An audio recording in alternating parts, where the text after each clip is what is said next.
Hello and welcome back for episode 8.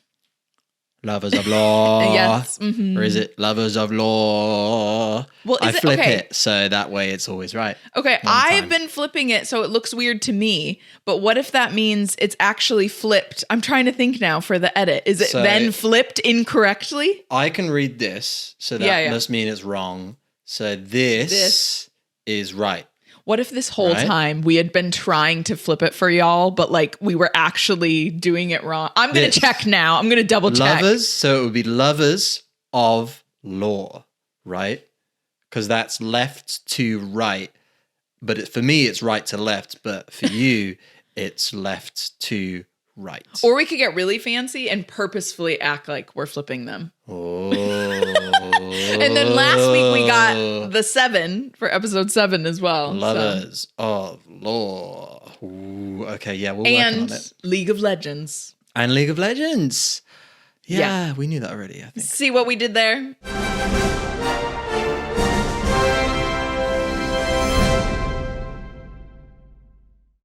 Yes, here we are again. It is episode 8, the penultimate episode. Penultimate is one of my favorite words to say. So I'm going to say it as many times as I can get it in. What about anti-penultimate? What's anti-penultimate? The one before the penultimate. Oh, no, I didn't know. Cool. Penultimate. I just love that word. Yeah. But yeah, here we are. I don't know how we've got here. I don't know how we're like already at the end, but we are. Almost the end. Yeah, this episode, Oil and Water. Michael, do you want to tell us what happens in this episode, Oil and Water? Let's jump in.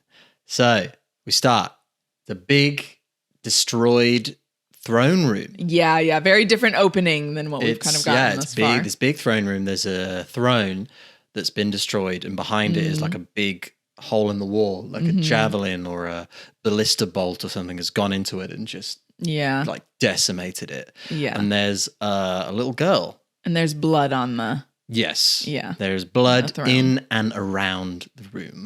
Yeah. But not where blood should be. No. Yeah. Because in the body. There's blood in and around most rooms in a body, but now we're getting a little bit weird with it. It's baby Mel. Would we say baby? We're not in like the literal sense, but in the sense of like she's young. It could have been. Compared to how we see her, Mel she's there. like a little baby. It's we get everyone in their like tween years, instantly don't we? recognizable as Mel. Rocking the color scheme, rocking the face. Rocking the kind of... Rocking the face. The air of diplomacy already she's got that. young age. She's got that vibe even and she's looking at the destroyed throne. Deep in thought. Mm-hmm. Deep in thought. And from behind, in the shadows, I don't know how else to say this, a very large woman talks. A beast of a woman. She is buff, big, muscular, imposing, scary, and this is just from a silhouette. Yeah, we don't even get her face. Just in the shadow. Mm-hmm. And this person tells a story about how when she was a girl, her grandfather made her pick up swords and whatever from the battlefield to salvage the iron. And then she thinks it wasn't really for the iron. It was so he would see death.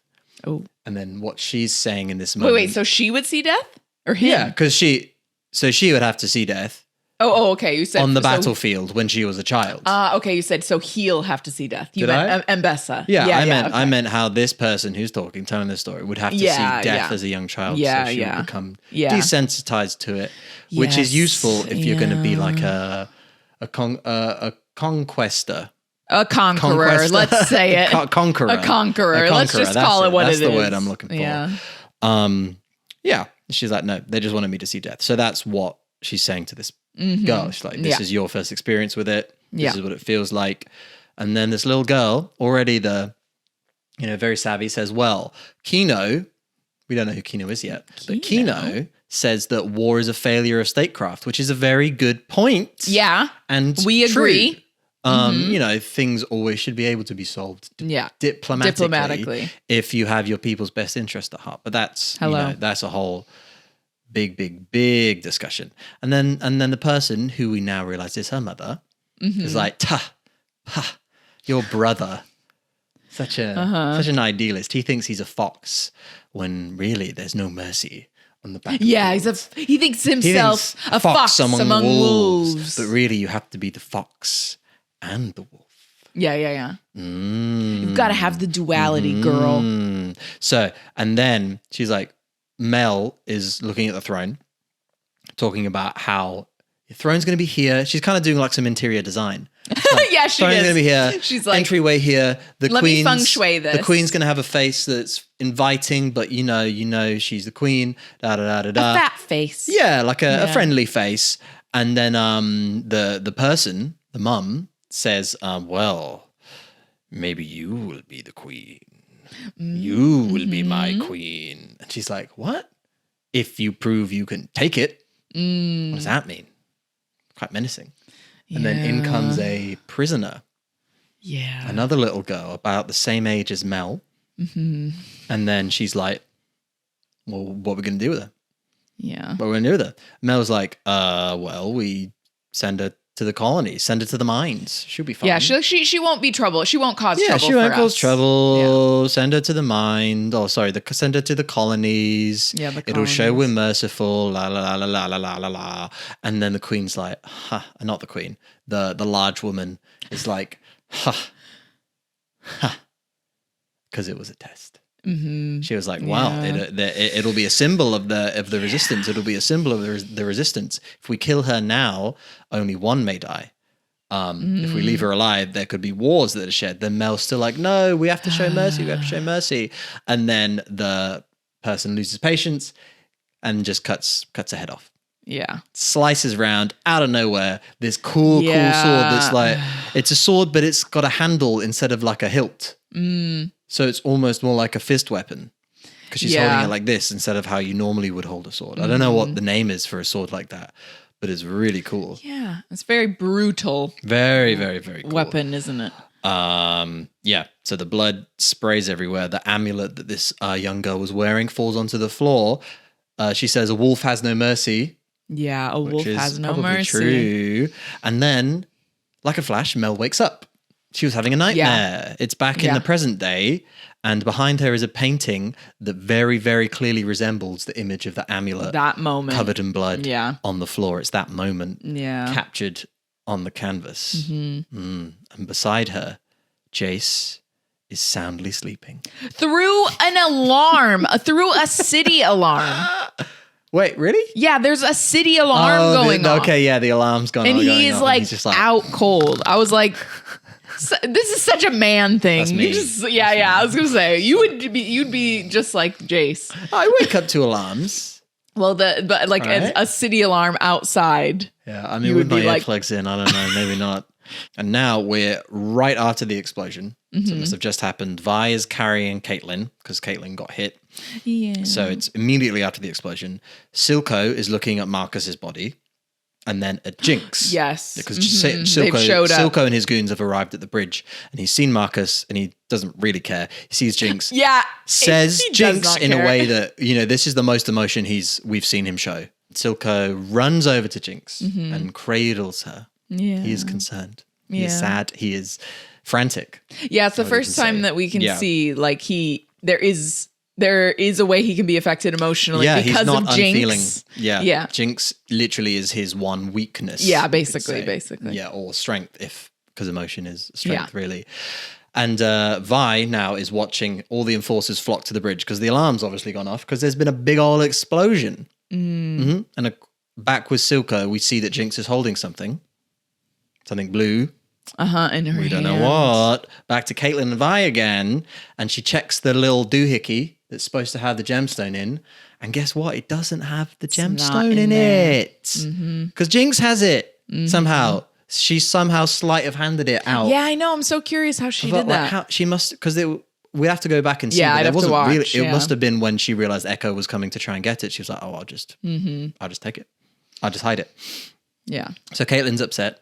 Vi and Silco kind of from far away. It looks like they're looking at each other. You don't actually see Vi's face from Silco's point of view, but it's they're quite far away. watching Silco. They're far away, and Silco picks Jinx up, carries her back implicitly to the Undercity. Yeah, and that is our introduction. Yeah.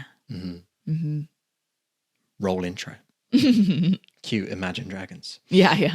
And the intro, after the intro, we pick back up, still on the bridge. It's now dawn. All the bodies are still there, which makes sense. It might not actually be that much longer from the previous scene. Yeah, if it was like in the middle of the night. Yeah, Jace and Mel are at the bridge, so they may have come right down. Yeah. The sun's come up. Jace is visibly shook. Yeah, it's not a pretty sight. No. It's bad. I mean, there's bodies everywhere. Yeah, and like people's like heads have been like probably the smell would be outrageous. Maybe the sound of the wounded as well. Like it would be it would be horrible. Well, no, there are no wounded. They're all dead. They're all dead, yeah. So Jace runs over to the side of the bridge and vomits. Oh, yeah. And as he's holding on, Valid. He looks down and he sees one of the moth things. The little butterflies. One of the little butterflies that caused the whole thing. And Mel is just looking at the devastation, visibly concerned. Yeah. She's like, what? What does this mean? Mm-hmm. What is happening? Yeah, they're both very affected by it. Because this is probably the most dramatic thing that's happened on the bridge since the initial revolution. Yeah, which they would have been too young, really. I don't even know if Mel wasn't even there at that point. So that makes sense. But picking back up with Vi and Caitlin, Vi opens a window. We don't really know where it is yet. She very professionally clambers through. This is not her first break-in. Yeah, this is just another Tuesday for Vi. Yeah, and she pulls Caitlin in. She's like, wow, whose digs is this? This is sick. Yeah. And we know whose it is because Mrs. Kierman breaks down the door. Yeah, this is the best. And then they're suddenly staring down the barrel of a gun. Yeah. Because she's like aiming at them. And we see where Caitlin gets it from. Yeah, we literally were like, well. Yeah, she's like, oh, well, she's this is where she gets it. That's right, in the iron sights. And Vi and Caitlin are the shocked emoji. Yeah. This was so good. Yeah, this shot. Yeah, they were like. Yeah, it's funny because they're dead. Good. It was dead so good. Still. Yeah, and then her dad is like, oh, we were so worried about you. And I was like, I'm loving this. And the mum's like, oh, you found a stray. Yeah, I know. I was like, Mom, you're embarrassing us, Mom. Yeah, come on. Really showing your true colors there. Yeah. Caitlin introduces Vi. She's like, this is Vi. This is my friend Vi. She goes to another school. Yeah. From the Undercity. Yeah. And then the mum's like, can I have a word? Privately. Have a word, please. Privately. It's not rude at all to Vi, but it's fine. In their sitting room now, their big grand entryway room, Caitlin's saying, we got to tell the council. Crazy stuff's happening in the Undercity. You wouldn't believe it. The dad is tending to her wound because she's got that gnarly leg thing. Is that what he is? Is he a doctor or like something?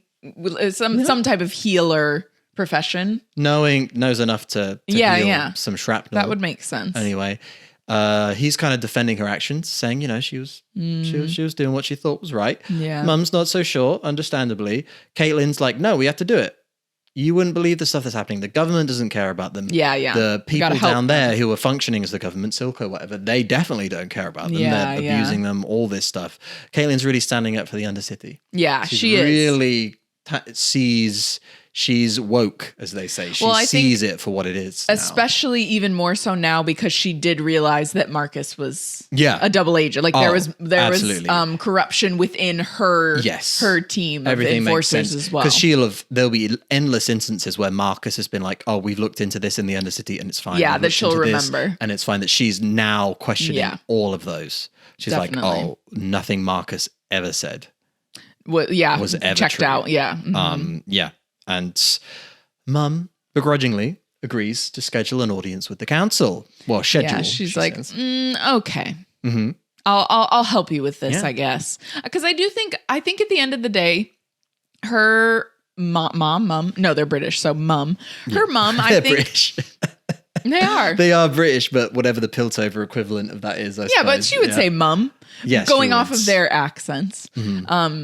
I think that her mom actually is a good person and would want to help the people if she knew this was happening, but she still is very much like that like privileged. She's got like the Duchess vibe from Downton Duchess Abbey. Vibes. Like great heart, good person, but has that pomposity and that sense of superiority. Yes, exactly. Like, and is going to put like her and her family's needs first, but also definitely wants like is an ethical person at the end of the day. Yeah, well, if she's an ethical person, we're about to be with the maybe least ethical person Oh God, who? The whole thing, it's Singe. Oh yeah, And No, on this watch, him. I realized what he's doing. He's peeling parts of his face off. Oh God, is that what he was doing? Yeah, like his burn. He's like peeling out. And then the way he reacts to it, it's almost like he's enjoying it a little bit. Like he's like, oh. Very sadomasochistic-ish is what I took from it. No. Yeah. Yikes. Which I'll say something else about later. Because Silco now bursts in with Jinx. Yes. Silco's frantic. He's like, you got to save her. You need to save her. You need to save her. You need to save her. Yeah. Singe is like, yeah, sure, I can. It's not going to be pretty though. Yeah. He's like, I can do it. Sometimes death can be a mercy, which is very ironic coming from this guy who's not going to let Rio die ever. I know. Come on. Yeah, that's what I was like, just shows he knows how wrong he is. Yeah, exactly. Unethical.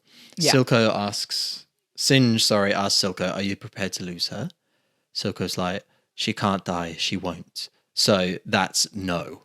Yeah. Like, I am not prepared to lose her. I cannot lose her. Jinx kind of sputters a little bit. Singe is preparing something. He's like, okay, this is for your own good. And injects Silco with something. Yeah. Can you imagine? The boldness, the audacity, the cojones, the audacity. I don't know if I would say it's like almost like stupidity and audacity. I don't know. I think it's just self-assuredness. Because Singe knows he needs him. Singe knows that that's true. He knows that he's not gonna. Singe. Although he's almost on level footing with Silco in terms of maybe in this moment. In this moment, because Singe. So they both start with S. They're messing up my brain. Singe is the only person who can save Jinx. Silco is just going to get in the way. Singe is so confident in himself, he knows that Silco can't do anything to him. Because he needs him to help Jinx. Yeah, for Jinx and for Shimmer. And for Shimmer, that's true. That's Silco is not a doctor. He's not a scientist. He's not a scientist. Not to the brilliance of Singe. As we know, Silco is an industrialist. Because Singe, in the sense that Voldemort did terrible but great things. Oh God, Singe is terrible, but he's great. He's very good. I don't know. I'm like, I feel like I always think this about that quote in Harry Potter as well, that I'm like, I don't know. We have to examine the word great. But great. Great. It's just semantics. I don't classify that as great. It's like a first time for everything type of thing, not great. Do you know what I mean? What? So instead of Voldemort was the first person to do X, Y, Z, but it's not great. Doesn't necessarily have a positive connotation inherently. That's what Ollivander is getting at. Oh yeah, it's Ollivander. Yeah, sorry. Yes, don't come for me, Harry Potter fans. It was Ollivander. Sorry, Michael's not the one with the Harry Potter podcast. But Singe injects Silco with something, knocks him out, and then in this moment he says, "I too once had a daughter." Yeah, and we both were like, He had a what? Sorry. A daughter. That's not what he sounds like. No, well, yeah, I guess he's not French, but no, that's just one of the few accents that I can. Does he even really have? No, actually, do you know what? He does have an accent, because when we were watching this, I was like, his voice is so familiar to me, but I don't know if we have heard his voice in something else. I need to check it. I meant to check, but I didn't know what it is. Yeah. It's like European. Yeah, it's European, right? And you know what else is European? French. It isn't French though. His accent is not French. Once had a daughter. That's pretty good, right? That's good, but that isn't what he sounds like. He doesn't sound like that. Maybe he should. Yeah. But we know he has we know he had a daughter. Yeah, he tells is this Silco? Is Silco's passing out? Silco hears this. As Silco's this. fading, we learn this about Singe. Now, do you think that he only would have shared this with Silco in this moment when he's like losing consciousness? I think he's basically monologuing. Yeah. He's not really saying wouldn't have shared that. Silco, sharing a deep truth about himself. Okay. He's just monologuing like, I once had a daughter. As you're passing out and I'm smiling at you. But Savika now is where we're at. She's in the last drop. She's tending to her arm, making sure it's all working properly. Well. She's smoking. And then in comes Jawman. Yeah, this Can't remember his name. Yeah, he doesn't know what's good for him. No. He doesn't know when to stop. He's just not even going about it well is the thing, which is probably the point, that he's just like young and dumb. But I was like, least subtle. You really should have looked into Savika and Silco's history before you started this conversation, bro. Because then you could at least like come with a bit more. You would have prepared a bit more than like you clearly did not actually try and learn anything about how deep their bond is. Savika literally saved his life. Yeah, and he saved hers. Yeah. It's stupid. It's stupid. But he's coming to stir the pot. Yeah. He stir the pot. He's like, you're a scary lady. You run a tight ship, but it's not your ship. Don't you wish it was? Yeah. Don't you wish you had your own ship? You should come over to my side. And then she just calls him out. She's like, you're stupid. Yeah. Like, you're trying to play at my ego. Like, this is ridiculous. I just don't think she isn't the person that wants to be like the top dog necessarily. She doesn't really care. She just wants to live a more comfortable life. Yeah, stuff taken care of. He's like, fine, you got me. Fair enough. Yes, I'm trying to turn you. Silco slipping. Jinx is a weakness. I'm not the only one who thinks this. You're the one who ends up having to clean up after Jinx, which is true. That part is true. Which is true. He says there are bigger fish. There are bigger fish in the sea than Silco. Yeah. And at this point, when we were watching the reaction, I was like, I don't know if there's any bigger fish in the Undercity at the moment. No, but he's the biggest fish. Yeah. But then Q... Who arrived? No. But then they said that. Well, I was just going to say that he offers Savika a light with that cool lighter he's got that he was using to heat up his tea, and she takes it. So that might be significant. Oh, we're supposed to. She accepts a light. So she's considering. She's considering it. But yes, there are bigger fish than Silco, and an enormous fish is about to arrive. A big buff fish. Oh my gosh. Because I was like, when we were watching it, I was like, oh no, there's not really anyone bigger than Silco. But then she showed up and I was like, now Ambessa. Silco is small potatoes compared to Ambessa. Yeah. But Mel and Alora it's not a dock, I suppose, because it's a sky dock. Airfield, a sky dock. Sky dock. They're a welcome party because Mum is visiting. Oh, Mummy. It's so cute. And now we see her kind of more lit. We see how cool her costume is. Yeah, we actually see her, character design. Just her entire look is so good. This incredible half cape with a big fluffy shoulder thing. Yeah. That probably has a cool name that I don't know. Well, it's just like in like Game of Thrones, how the Starks wear like the fur cape, like shoulder cape. Very, very fantasy. Her outfit. It's very, very cool. Well, because she has that. They're very intentionally giving her that kind of conqueror vibe. Yes, in the costume design. She's literally like Alexander the Great. Yes, she is. Kind of echelon. Yeah. Julius Caesar, like conquering worlds and worlds and worlds. She has an empire. Yeah. She has an empire, absolutely. And she's very jovial. She's friendly. Mel's like, what are you doing here? Like, why are you here? Don't try and act like nothing's happened. Why are you here? Yeah. You didn't come for the local cuisine. And we find out it's been 10 years. 10 years since Mel was sent here. Banished here is what Mel says. Without seeing her. And then Mum's like, it wasn't a banishment. You're so dramatic. Always the drama with you. I sent you here to grow, to become better, to strengthen the family relations with Piltover, la la la la la. Mel's like, no. You said that my tender sensibilities would be more at home here with the idealistic weak foreigners or something like that. And then Mum's like, oh, you have your father's memory. Which is funny.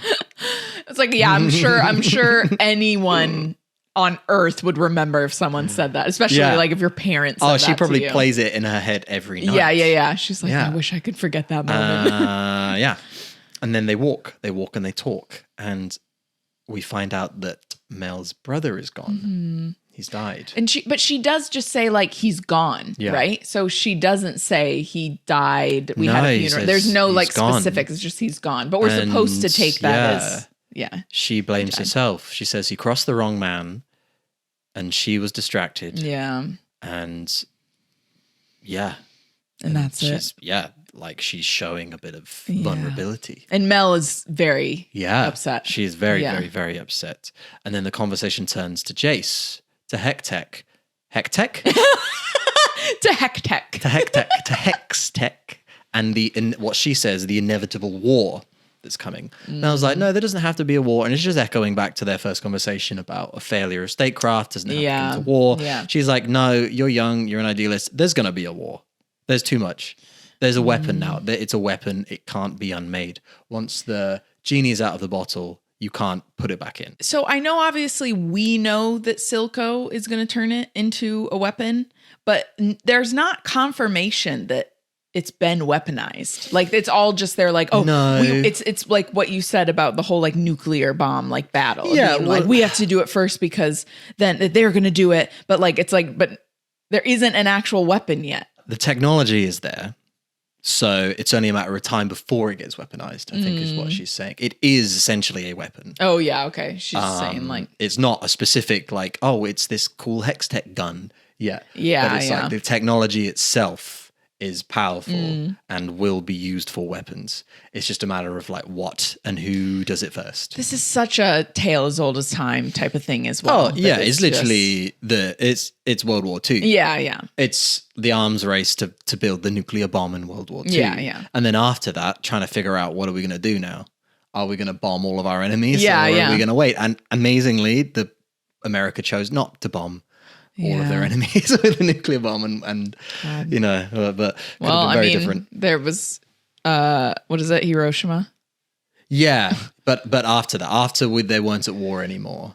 Yeah, but there was a period of time. There still was Yeah. Something still did happen, Yeah. which should have just was horrific and just shouldn't have happened. Yeah. But yeah. Weapons are scary. Just, again, no one wins in war.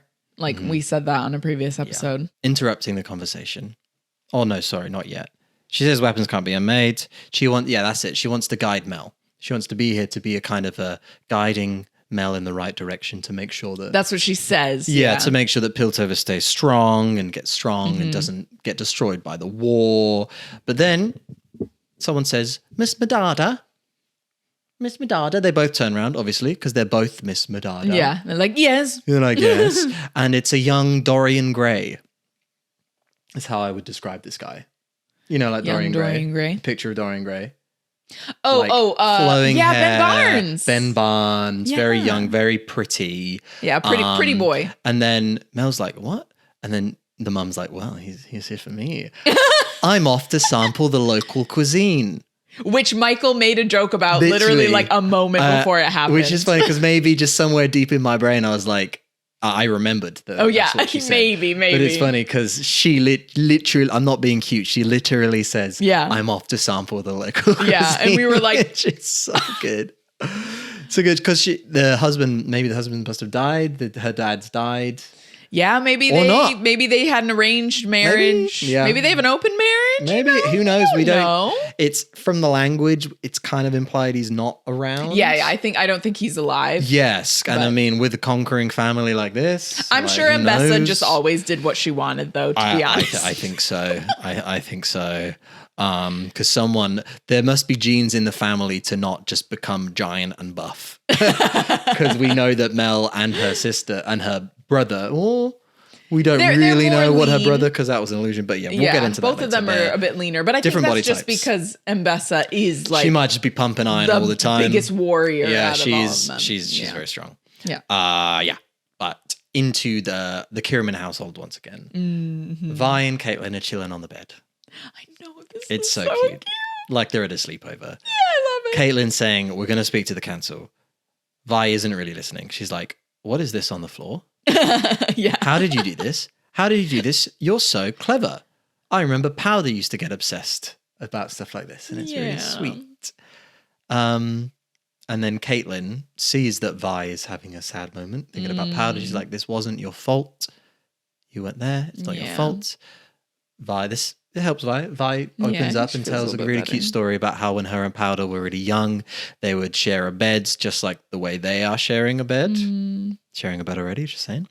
But that bed was much smaller, she says. She's very specific much smaller. About that. And they would play this game where they would make up monsters. Yeah. Like, I'm a this with fangs for arms and all this. And they're like, well, I'm a this and I've got acid for blood and all that cool stuff. But then Powder would get scared. So then Vi would have to chase away her own monsters that she had just made up. But then a real monster came And then she just left. Took powder away. But she didn't leave. She was taken away. I know. She tried to come back. Yeah. As soon as she saw the monster, she tried to come back. But Marcus. But then again. But Marcus. But then again, no, I mean, Vi would have. I don't see that working out for Vi. But Vi always makes it work out. So. Yeah, it is hard to say what could have happened in that moment, because it was at that point it was just Silco, wasn't it? And Vi maybe could have and his people taken down Silco. No, his people weren't there yet. It was just Silco. Yeah, so it's hard to say, because Vi might have been tough enough to be able to fight off Silco, but also Silco is like ruthless. So Silco's not above he had a knife stabbing as well, Vi. Yeah, so it's just it would have been bad. And it's a very intense cut to Powder, to Jinx, as she's screaming in agony on a tied down, restrained on a medical bed, being infused with shimmer. It's not just an injection, it's a full blood infusion. You see it coming all up her veins and everything. And she's writhing against her restraints, and she starts to hallucinate. She hallucinates Tina, or like Child Vi and Child Powder, and then Child Vi shooting Powder. Yeah. Like it's really awful. It's really, really intense. And then she's hallucinating adult Vi with Caitlyn. Caitlin's holding her bunny and talking to her, but it's actually Singe. And Singe is saying, I know it's painful. It's only going to get worse. God. But when he says it, it's almost like he's enjoying it. Yeah, it's said very sadistically. Yes. So that's what harkens back to him plucking skin off his face and being like, I hate it. He is messed up. Ooh, no. He's messed up. It fades away a little bit, and Silco wakes up. Yeah, he comes to. Silco comes to, exactly, which is a weird expression, right? Comes to? Where does that expression come from? Is it like a shortened... Like come to your senses? Coming to consciousness. You're coming to, but... Comes to. Coming to what? Coming to... To being awake, I don't know. Yeah. Comes to the present moment. Where does that come from? Yeah. But he grabs a scalpel, lunges at Singe. Singe is like, don't kill me. I saved her. I did what you asked me to do, bro. Don't kill me. Yeah. Any thoughts? No. I'm just along for the ride. It's great. Fair enough. I mean, I understand, obviously, like, the table was empty, so I get it. Why he wanted to stab him. Yeah. He was worried for a second. The last he took it thing too far. he remembered was being like knocked out. Yeah. Against his will. Yeah. So, and then he wakes up and she's gone. I would have done the same thing. Yeah. So he's like, no, the operation was a success. I saved her life, if you could call it that. Elsewhere in the Undercity, we'll see about that. Elsewhere in the Undercity, Fluffy boy Heimerdinger is just wandering around. I know. He's just in a cloak, looking about, looking at people. He's very out of place. Yeah. You can tell just by his energy. People are fighting and he kind of looks at them sheepishly. I just want to say, I think now, Michael, we can confirm that gimp was not him. Because he's very, he's got a very different vibe. He's got a very different vibe. Yeah, he hasn't been sneaking down here to the brothel. I'll concede that my gimp Heimerdinger theory is debunked. Yeah, it's sad, but yeah. But there's people fighting, and he's like moving along. They say, "Watch it, furball," which is sad. I mean, there's a shimmer leper. Yeah, that reaches out their hand, begs for something, and Heimerdinger kind of looks, and he's visibly like, visibly like feels very responsible, very empathetic to he's affected. This person's he's struggle. really affected. He goes and sits on a bench. A child comes up to him, gives him some like little doohickeys, some gears. Yeah. Heimerdinger takes it. He does like a little woo. A little like magic and trick. Then he makes a spinning top. Yeah. And he's like this is cute. And the girl's happy. But then someone comes along, pulls the girl away, because obviously no one trusts anyone down here. Yeah. So you're going to think the worst of a stranger interacting with a child, making them laugh. You're going to assume the worst. It's a stranger danger situation. Of course. Yeah. And then the girl says, bye. She's being dragged away, which is so cute. And Heimerdinger's like, okay, I guess I'll head back. Yeah. He's like, they don't want me here. And on his way, he finds a hoverboard. He's looking at it and he's like, oh, this is pretty cool. These blades are wrong, though. And then a voice says, no, actually, well. Those blades are correct. The blades are correct because the air is denser. And it's Echo. And he's alive. Thank heavens. Yeah. Thank heavens he's alive, but he's not looking great. He's not looking terrible, but he's not looking great. Sprained his ankle. He's got a sprained ankle. Yeah. Heimerdinger's like, you've got to get that looked at. Echo's like, no. And also, you're Heimerdinger. Yeah. I love that he knows who he is right away. It was so precious. And Heimerdinger says, I went to the Undercity to try and offer my services, but they're not wanted. Well, I didn't know how I felt about this because I was like, but they didn't really know who you were, to be fair. Like, if they knew that you were Heimerdinger in all your glory, they might have actually come up to you and been a little bit more open. But maybe he intentionally, he intentionally wanted to go as just a normal citizen rather than Heimerdinger. Like, I don't know. Cause I was like, but you didn't make it obvious that you, Heimerdinger, were coming to the Undercity necessarily. No. I mean, it was clear that there was nothing he could do. Yeah, not at that point, I guess, because he doesn't have influence anymore. The scale of the issues in the city could not be fixed by him going and like jigging a well or whatever he was thinking, whatever he was planning on doing. Like, oh yeah, I'll go down and fix their generator or something, and it'll be it's beyond. It was just the first thing that Heimerdinger said that I was a little bit like, I don't know if I completely agree with that statement. All right. Yeah. But Echo says, I've got to get home. Yeah. I've got to get back to his paradise. So begins the dream team. I know. I like them together a lot. Team. But we don't know where they're going or what they're doing though. We just know that Echo says he needs to get home. Well, so then back to the tree at least. Yeah. Well, we haven't seen the tree yet. Oh no, we have. No, we have. We have seen the tree. Yeah. So we hope at least that they're heading back to the tree. Heimerdinger's going to love it there. But it's time to... He's going to think it's the coolest thing ever. Yeah. But we see some local cuisine now because Ambessa is in a bathtub. Like... I love this because it's what there's so many films or like TV shows where like the male character does this, and so I loved. It's such a power move, so it's great that it's kind of flipped a little bit. And she's the one that's doing it. She's being pampered, naked in a bathtub, everything's spread not on display because she's underwater. But this guy is a gigolo, right? Yeah. Okay. Because there's it might not be as explicit as he's a gigolo. No. When we were in the brothel, I'm pretty sure that person in the mask was him because they have very similar lips. He's like a high class gigolo. Yeah. Well, I mean, I think he probably just like, what is it called? Like looks posh or what? You know what I mean? Like has that type of vibe. So. Sure. Yeah. He's the one she sends out for all the like rich people that like that type. Yes. Yeah. He's for the people who like the finer things in life. Yeah. Mm-hmm. That's his vibe. The pretty boys. Yeah. The pretty boys. So she's in the bathtub drinking from the goblet. She's talking to Jace about history. Yeah, and Jace is like doesn't know where to look. Understandably, doesn't know where to look. He's like, she doesn't know that they are romantically involved really either, does she? I don't think so. Because obviously her and Mel are not like close. Yeah. But their talk, Jace is like, oh, you're Mel's mum. She's like, yes. She tells him the story about a general that, messed up because he didn't see what was going on. Dorian Gray is massaging her. She's like, no, go harder. You're not going to break me. Just like, get in there. Get your thumbs right into those knots. Jace is like, okay, well, you seem pretty busy, so I'm going to go. I got some city stuff to do.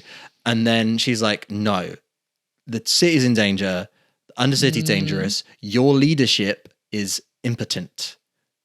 She's a very loaded word. Yeah, I was gonna say she's really trying to say something by using the word impotent. I think so, and obviously your leadership. He's not saying Jace individually because he's not the leader. He's the de facto leader, but he's not officially like the king of Piltover or anything. Yeah, but it's very directed at vibe. Him. Yeah, I mean, he's the de facto leader. Because he's the golden boy. Yeah. It does kind of seem like he is just like the one that gets to make all the decisions. People will like just kind of go with whatever he says. Hextech, Piltover is Hextech at this point. Yeah. He has so much power over that. Yeah. She's like, no, you need expertise. You need my expertise to get through this crisis. And sorry to interrupt you. What is it called when someone has the something monopoly? Like where it's like They have the is it just Monopoly? Just a monopoly. Just they have the monopoly of, he has the monopoly of like everything in Piltover. Oh yeah. He? Yeah. No, yeah. He has he controls the hex tech essentially. Yeah. And he is on the council. Yeah. And his hex tech, everyone in the council is relying like on his hex tech. Hex tech's pocket. So he has a disproportionate level of power compared to the rest of the people on the council. So she gets out of the tub. Now she's letting it all hang loose. Yeah, literally. Or probably not. Probably doesn't hang too loose though, because knowing her, she's very, very trim. She walks over to him and kind of goes around him, and she's like, "Take my experience. I will help you. Yeah, listen to me. Not end up like this general." Like, it's a power move. She's saying, "You need me.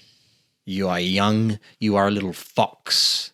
You need a wolf." Does she call him a fox? No. Oh, okay. But okay. it's just like the language she was using earlier. But it's time for the council meeting.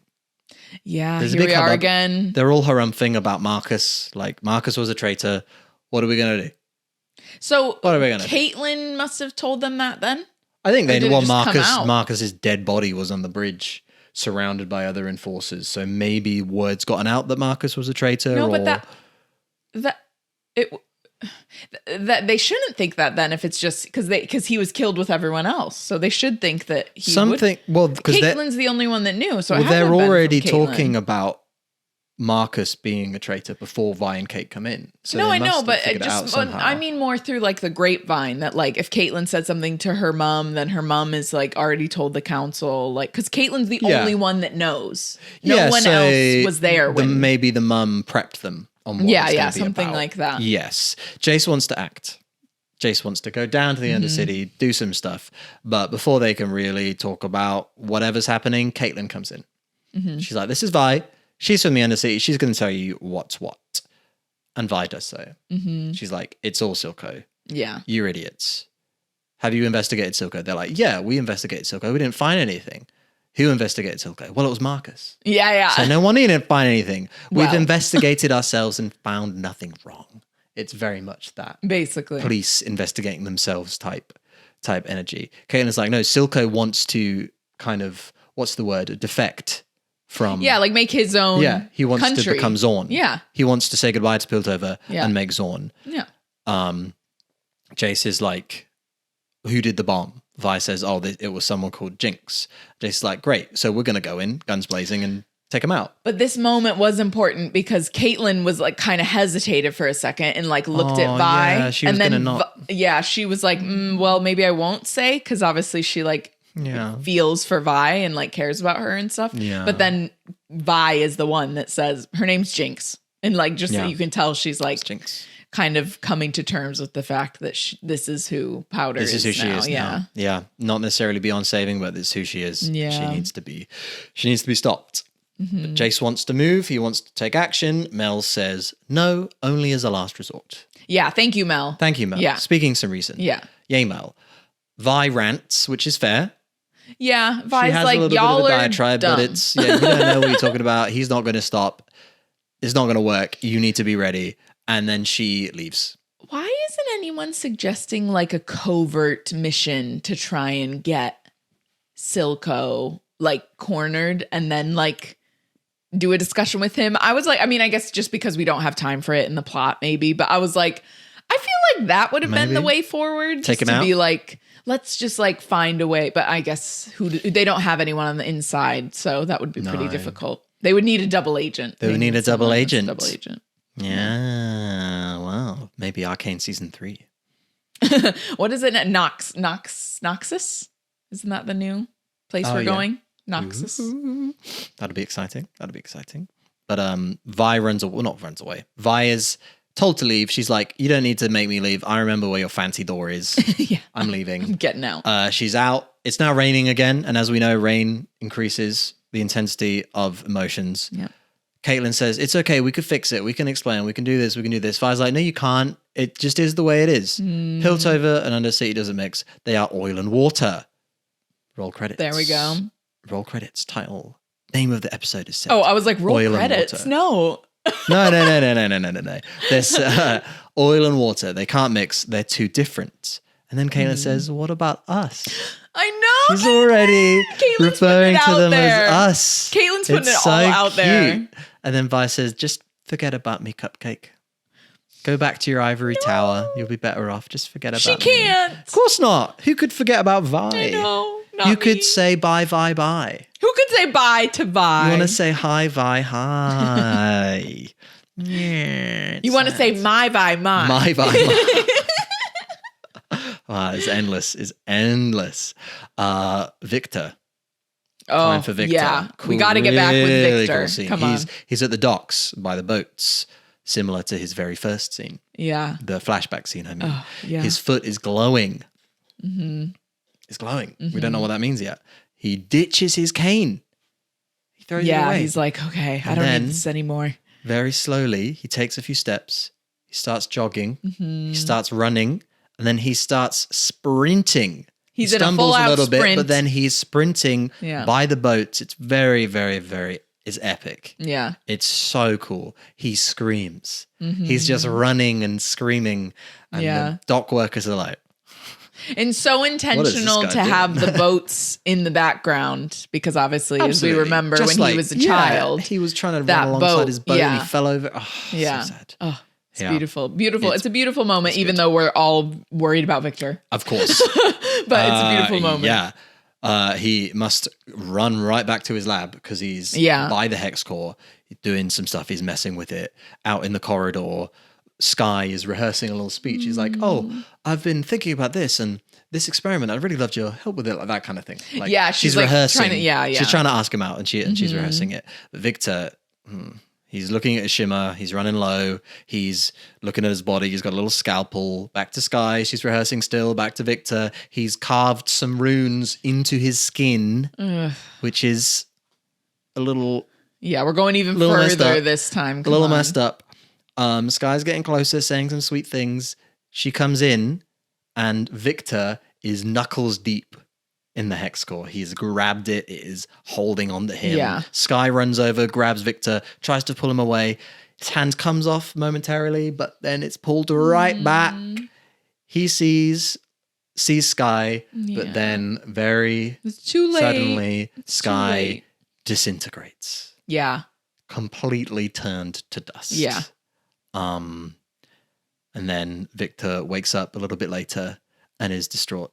Yeah, he's devastated, which is understandable. But also, it was your fault because you are messing with things that should not be messed with, Mister. Yeah, we don't know obviously if he ever, because he didn't show any interest in her romantically, but clearly he does care about her. Yeah, as a person. He's very upset by this. Yeah, it's really sad. It's like what happened to her? Why does she turn into dust? Well, that's what I was like. Is it because he's connected to the hex core now and the hex core saw her as a threat, or it just literally saw her as like, this sounds bad, but like essentially like a battery pack that it could like drain? I don't know. Because it's like, because her consciousness still exists on some level. We find out later. Yeah. So it absorbed her consciousness and what it couldn't absorb was just left behind as dust. Yeah. Which is like messed up. It's crazy. Really, really scary.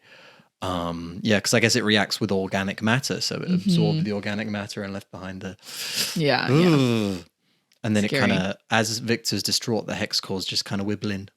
Yeah, wibbling. Yeah, it's like Seymour. No, not Seymour. Plant. Audrey 2. Audrey 2. I got there in the end. It's Audrey 2. Victor is Seymour. And the hex core is Audrey 2. Yeah. And now Victor just has to keep feeding it. Oh no, Victor, get out now. There was a plant in and this Singe as well. is the dentist. Oh God, yeah. Okay. Yeah, the sadist. Sure. Jace. We've had Victor. Now we've got Jace. Jace is doing some smithing. There's lava flowing all around like a gemstone mold. It's very, very cool. Yeah. It's so cool. We don't really know what it is yet. It's just getting ready to make weapons. I think he's making his hammer, right? For him. Yeah. Vi comes in and Jace is like, I could have you arrested. Vi's like, you people love to say that. Do you even know what being arrested means? Have you been to Stillwater? Do you know what happens there? Jace is like, no.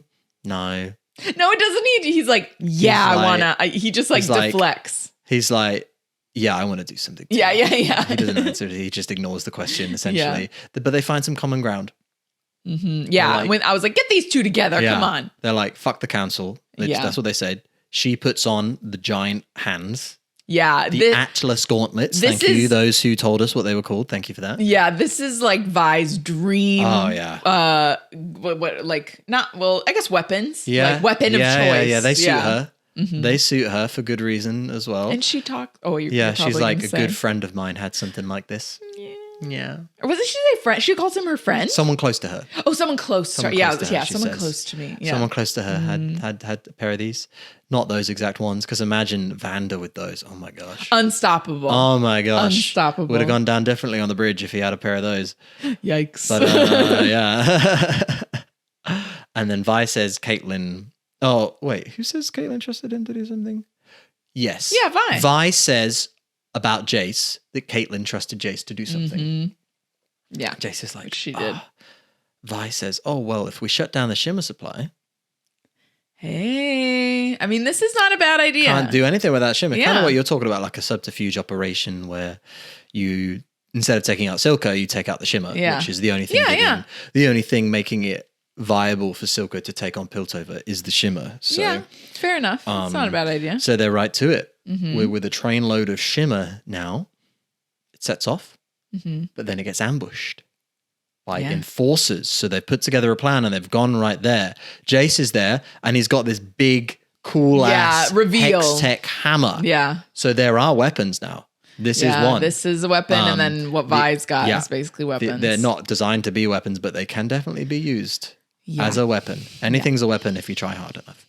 And it's some kind of shimmer mine. Yeah. And we see there are kids working here. Yeah, and this is where I have a problem because we just went through the whole thing of what Silco was talking about with the mines, blah, blah, blah. But you've got kids working in your shimmer factory. No, it's basically in the mines. Yeah. So what is the difference? Like, Silco doesn't really want to help the people of Zorn because he's got the kids working in the shimmer mines. Yeah. Inhaling gosh knows what fumes, exposed to who knows what, manual labor. Like, it's crazy. Like, Silco, hypocrite. Yeah. Silco, hypocrite. But what ensues now, enforcers trying to control the workers, but someone breaks away, triggers an alarm, and now we go into a big action video game set piece. Really cool. There are these grunts at the bottom. We don't really know what they are, who they are. Wait, a set piece? You know, like a big fight. Oh, like that's called a set piece? Oh, wow. I've never heard it be called that. Is it? Am I wrong? Just like a big action set piece, like set in the mines with like stuff. Oh, interesting. Have I been using that word? I've never heard that term. No. Well, it might be true, and I've just never heard it, or it might be real, but I've just never heard it. Because what was the phrase we realized? Like it is like a British phrase that I was like, I've never heard someone say that. Yeah. I can't remember what it was now, I can't remember. But yeah, it is. It's just this epic like showdown between what is it? The shimmer monsters. These robots, but they're like cyborg robo shimmer things. People. Yeah, There's people inside, I think, but they've got like sharp it's pointers. Like in The Legend of Korra when they get those machine people. Mech suits. Yeah. And what happens? But they have shimmer powered rushing by shimmer. And rushing Vi through and their Jace, systems. They're like definitely like monster. They're in the monster headspace. They're not like just like Savika, how she somehow has the shimmer, but it's like a regulated amount of shimmer. Yes, no, it's unregulated. They are they are dysregulated. They need to see their therapist. But Vi and Jace stand back to back. Here we go. Vi punches one, and then Jace is like, oh. Then Vi winks. This is where Vi's at home. Yeah, Vi's this is where she's most at home. Playground. So Vi does what Vi does best, and welcome to the playground. She punches and punches and punches. Yeah. Meanwhile, Jace is hammering, and he holds his own. Yeah, it is pretty good. You can tell he's a little green, but he does pretty well. He has been practicing using that hammer, just not on actual people in like a fight. He's like Gendry. He can wield a hammer. Even if he's never actually fought with it before. And the music is cool. It's a big old cool. It's like too much to touch on all the different moments. It's great. It's just an epic showdown. Very cool action thing that happens. Yeah. We learn the hammer's also a bazooka. Oh, it's also a gun. So Jace is going Rambo mode, like firing these energy. He's Rambo. These energy blasts every hour, and he's like, but then. Yeah, out of nowhere. I watched this thing bit 5 times, maybe, trying to see exactly what happens. Oh my God. And I bet that was so hard. It's like the Milo Clagger bit, because it's like a half a second. Trying to see what happens. He's firing at one of the cyborg mech things running away from him. But then instantly this kid is just there. Yeah. You don't see them come up. You don't see what happens. The kid's just there. And he hits this child with his hex hammer, bazooka, gun, energy blast. And the kid is hit and falls all the way down the mine. Yeah. Like all the way down the mine. It's brutal. And we were talking about it, and it was like the mech suit person must have just run past the kid, and the kid was just still standing up there on the whatever that little like deck area is where they found them. Yeah. And just like got caught in the middle of it, unfortunately. Yeah. Because you can tell that Jace is like shook by it. Yeah. He is like disturbed. Yeah. That's exactly how he looks. So the child's body falls all the way down, hits the ground like a horrible, horrible sound, and is still alive. Jace comes over. The action like kind of stops. The fight's over now. And then Jace is just looking as this child slowly dies before his eyes. Yeah. And he's like, what? Yeah. What have I done? Yeah. What is happening here? How has it come to this? Yeah, and when he looks up, we see just how many kids are working in this mine. And it is like that entire level of wherever they're detaining all these people is literally like just has to be all kids. It's awful. Yeah. He's looking, the surrendered workers, exactly. He's changed. Yeah, he's realizes this is what war way is. Worse than I realized, and I just fucked up. Yeah. Yeah. Yeah.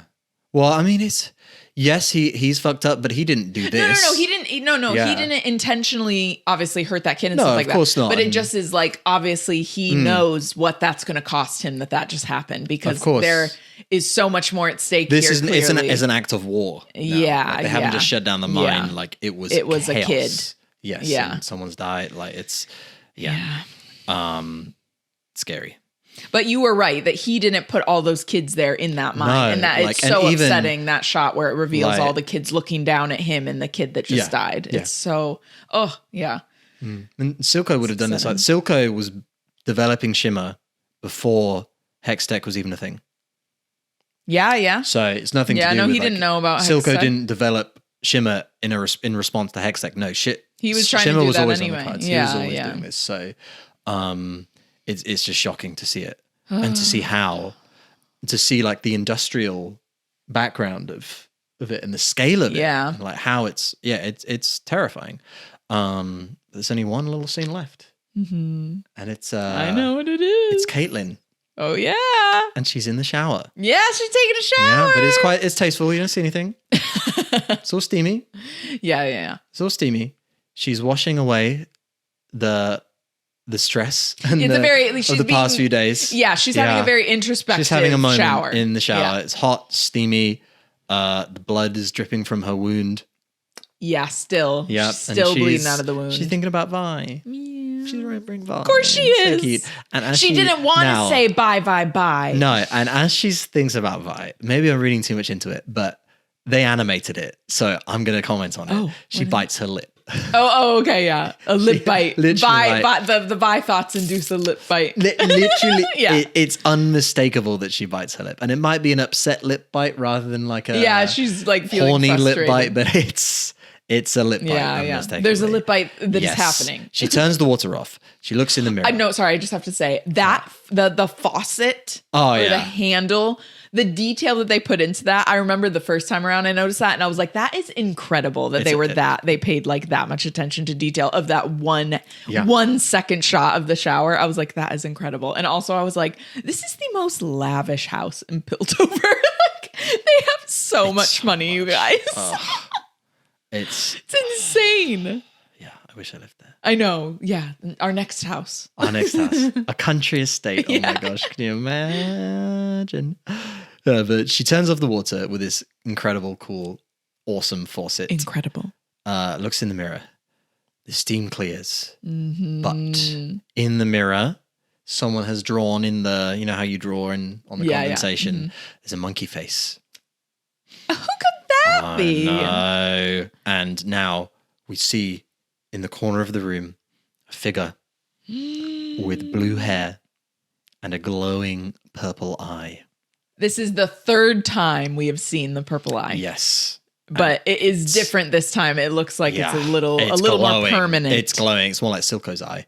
It's glowing and it's terrifying. And it's Jinx. Yeah. Could only be one person. Why? Yeah. What? Yeah. And that's episode 8. That's episode 8. There's only one to go. I know. We made it. Guys, only one left. Oh. It's a good one. It's always... Yeah, Oil and Money. This is a great episode. Episodes before the finales are always weird because it's all just... A lot of it is setup, a lot of it is stuff, or like dealing with what happened in the episode before. Like, but it's a good one. Yeah, it's always like, nothing is actually going to come to fruition fully in the penultimate episode, but it's all the lead up. Yeah. Building up, setting up for the fun to come. It is so cool though that like Ambessa comes in at the final hour because like I genuinely was like, do we get Ambessa in season 1 or is it only season 2? Like I genuinely couldn't remember. And then when she showed up, I was like, oh yeah, they bring her in right in the final act, like at the very end of the final act. I'm trying to remember, she doesn't play too active of a role, but it's important that she has to be there for the role she plays in season 2. Yeah. And from an opportunistic and it's just upping the stakes standpoint because obviously there's like external forces are kind of involved in this situation now rather than it's just Piltover on the line. Yeah, it's opening up the world.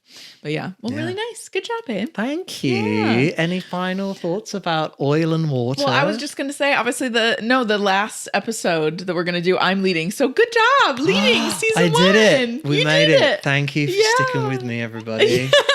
Good job. We made it through. So if you have not seen our episode 8 reaction on Patreon, I will leave a link to that below in this episode. We leave a link in all episodes in the description of every episode if you haven't gotten to see some reactions of the previous episodes. Come and join us. We have a blast. Yes, and we will be back next week for the final episode of season 1. Final episode 9. 9. See you next time, lore lovers. See you next time.